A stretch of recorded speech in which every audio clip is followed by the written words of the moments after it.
அனைவருக்கும் வணக்கம். அண்மை காலமாக அரசியல் கட்சிகள் எடுத்து வருகின்ற அந்த முயற்சிகள், இந்த பயணங்கள், அதாவது நடைப்பயணமாக இருக்கட்டும், சைக்கிள் பயணமாக இருக்கட்டும், கார் பயணமாக இருக்கட்டும், பஸ் பயணமாக இருக்கட்டும், எந்த ஒரு பயணத்தின் மூலமாக மக்களை சந்தித்து வருகின்றதை நம்ம பார்க்கின்ற பொழுது, அவருடைய கொள்கை கோட்பாடு, அந்த கட்சியுடைய கொள்கை கோட்பாட்டை மக்களிடத்தில் பரப்புகின்ற வகையில் அமைந்திருப்பதாக அவர்கள் கருதுகிறார்கள். உண்மையில் அப்படி அரசியல் கூட்டங்களை நடத்துகின்ற அந்த நபர்கள்லாம் பார்க்கின்ற போது அவர்கள் அரசியலே பேசவில்லை. அது ஏதோ ஒரு ஒரு கூட்டம் கூடுகிறது, அவர்களை சந்தோஷப்படுத்துவதற்காகவும் அவர்கள் கைத்தட்டுவதற்காகவும் எடுக்கின்ற பேச்சாக தான் அதை நான் பார்க்க முடிகிறது.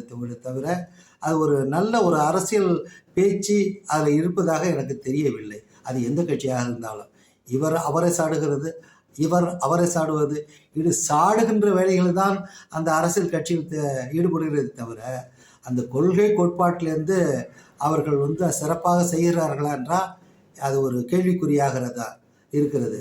அந்த வகையில் தம்பி விஜய் அவருடைய கொள்கை அந்த பரப்புரெல்லாம் மேற்கொண்டு வருகிறதெல்லாம் நம்ம பார்க்குறோம். திருச்சியிலேருந்து இன்றைக்கி நாகப்பட்டினம் தான் நம்ம பார்க்குறோம்.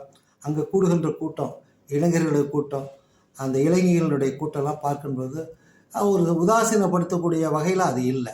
நிச்சயமாக நல்ல பெருங்கூட்டமாக, திரள் கொண்ட ஒரு கூட்டமாக தான் இருக்கிறத பார்க்கின்ற பொழுது அது அலட்சியம் செய்ய முடியாத வகையில் தான் இருக்கிறது. அதே நேரத்தில் அதை வைத்து வருகின்ற தேர்தலில் 2026 இந்த கட்சி தான் ஜெயிக்கும், அந்த கட்சி தான் ஜெயிக்கும் அப்படி தெளிவாக சொல்லிவிட முடியாது. காரணம், தமிழகத்தில் படித்த மக்கள் நிறைய பேர் இருக்கிறார்கள்.